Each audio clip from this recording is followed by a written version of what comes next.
some goals which helped Arsenal to reach the final of Carabao, reach the quarters of FA, isn't it? So I think what Tuchel was trying to do was trying to see players' appearances also was a major thing which helped him to distinguish between Phil Foden and Madueke. I think, according to me, I think that was his main reason. Yeah, that's why I've said how the players performed in the previous season. So, away with the Foden and Palmer's situation, let's talk about Harry Maguire. Harry Maguire was one of the standout players for Manchester United in the previous season, and maybe most of the fans thought he was going to fit in the World Cup.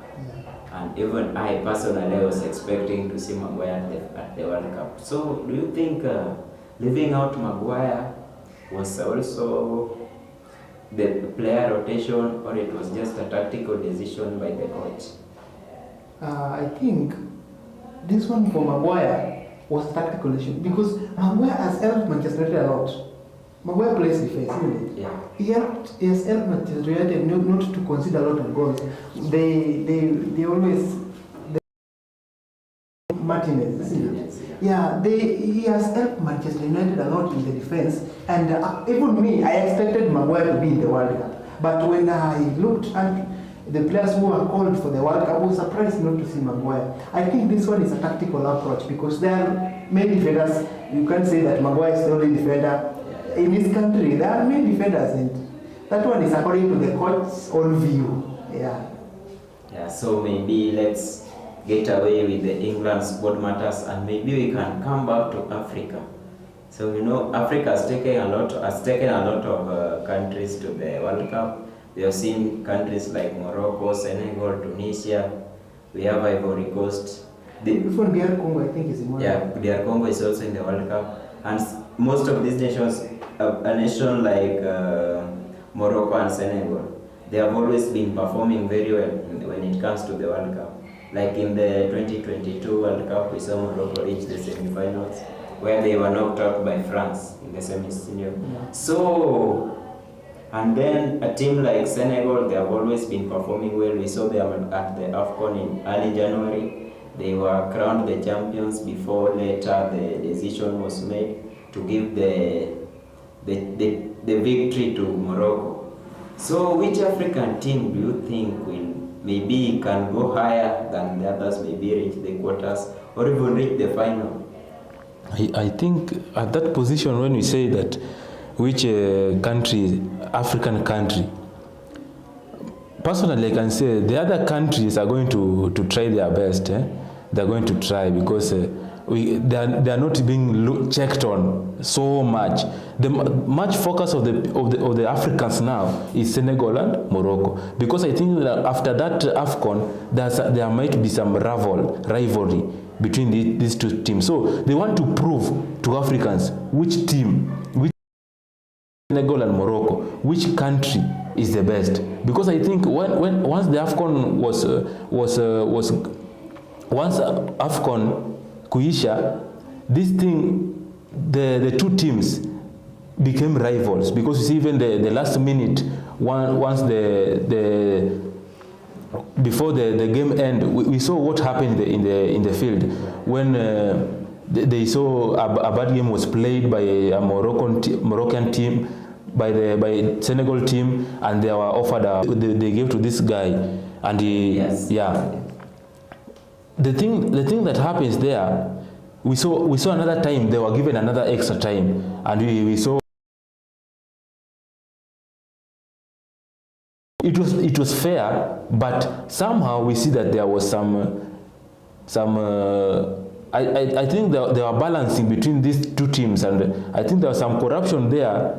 They wanted to end the game, and we saw what happened. We saw this Sadio Mane talking to his teammates, and they came back to the field. Sign of gratitude, that sign of manhood, I can say manship, sportsmanship. If I can say that thing, I can. So I think there is rivalry, because Senegal was given the cup. was given the cup. But later we saw this thing happen that it was given. You see, so I think that it's going to be tough because Senegal wants to prove that they are the best. Morocco will try to show Senegal that we are the best. So I think Senegal and Morocco are they are the teams here in Africa which people are going to focus on mostly. Yeah. And so maybe if we are still focusing on like Ivory Coast, we saw that they played a friendly yesterday against France, where most of us did not expect them to win due to Kiangalia players like Mbappe, Dembele. We have players like this Manchester United player, Amad Diallo. You all know Amad Diallo, and I think even people of Chelsea knows what Amad Diallo does to them, Arsenal. Yeah. Amad very legit players. Look at the squad of Ivory Coast. There are many of these players plays in England.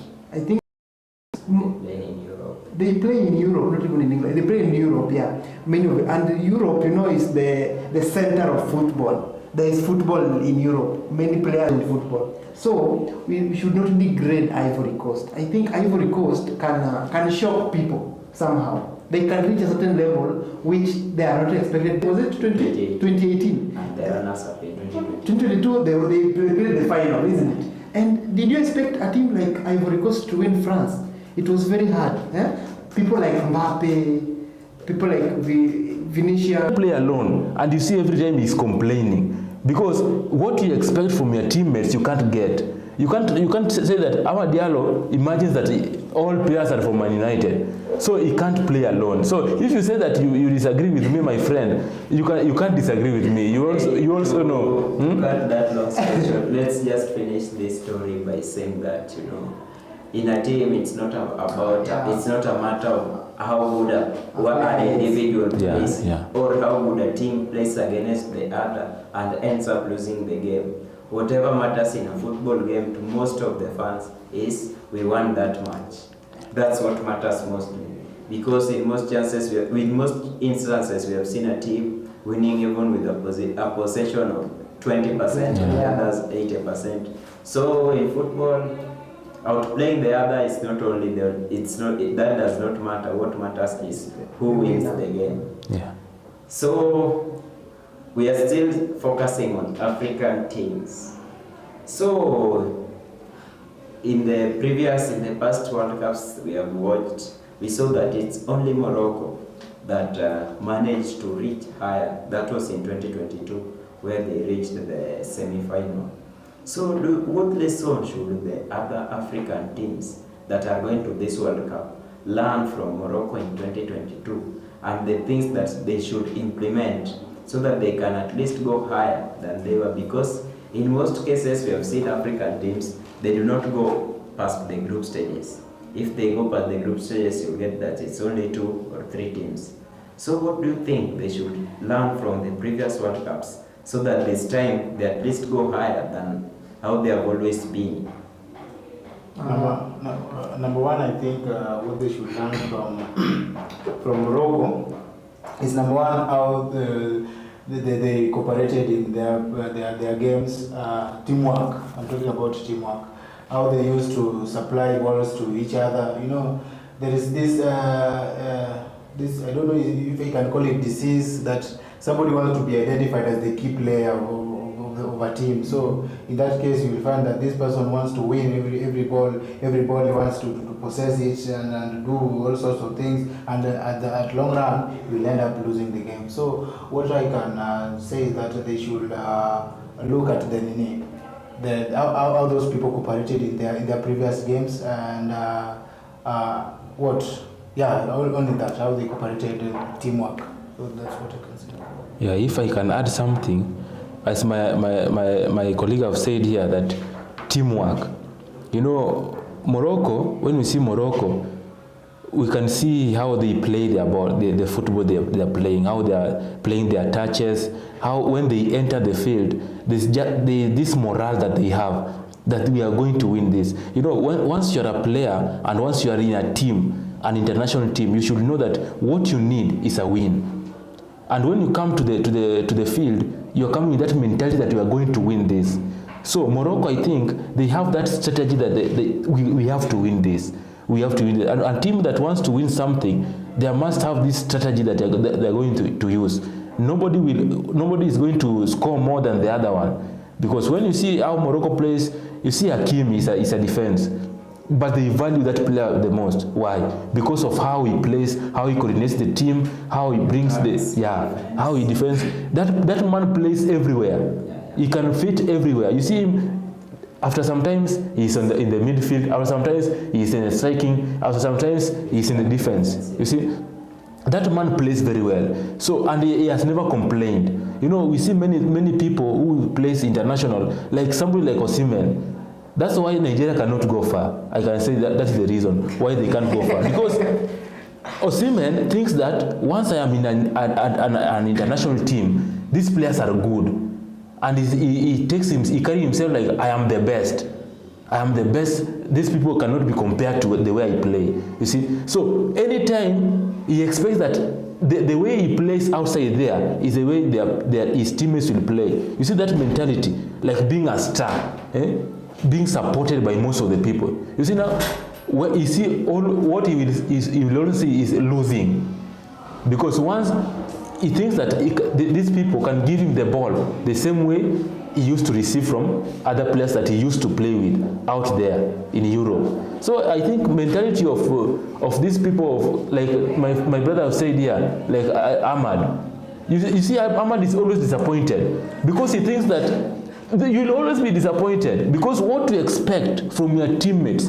You cannot bring the mentality of Man United to the international squad, you see. So I think that is the thing that makes African teams don't go far, because mostly these people who play for these big teams in Europe, they think that when they go to the ground, to the field, they think that these people will work the way Bruno work. And you can't compare Bruno with your midfield. Now perfect your midfield. Tell him how Bruno do this thing. Then he can practice from it. Yeah, coordination must appear. Talking about Osimhen, we saw what he did in the AFCON, in the previous AFCON in January, where he was frustrated after Lookman failed to pass the ball away. So at times, this is not the first time we have seen such a thing from a striker. You know, when a striker is in a position where he can score, what he expects from the winger or from his midfielder is to receive a pass so he can try a shot, maybe he can score, or a team can win a corner.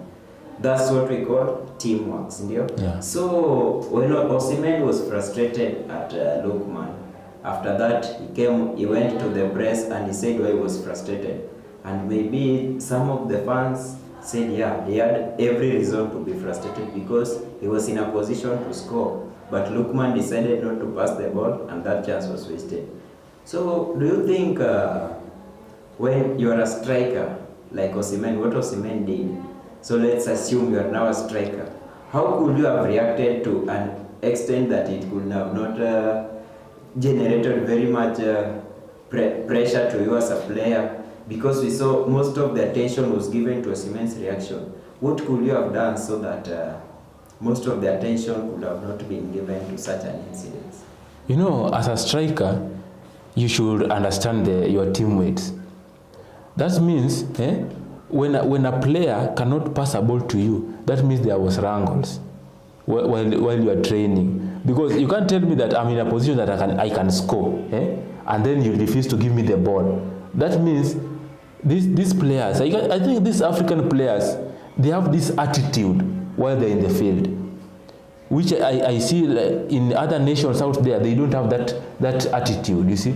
So I can say that yes, he have every reason to get mad because he was expected to, people are looking at him very much more than the other players. So I think he has the reason, yes, to be angry, but not to an extent that is now the way he was, you see, the way he was behaving as if he have done a very bad thing. But correction is there. You must accept correction, and you must say there's something that you expect from your team. And if you don't see that thing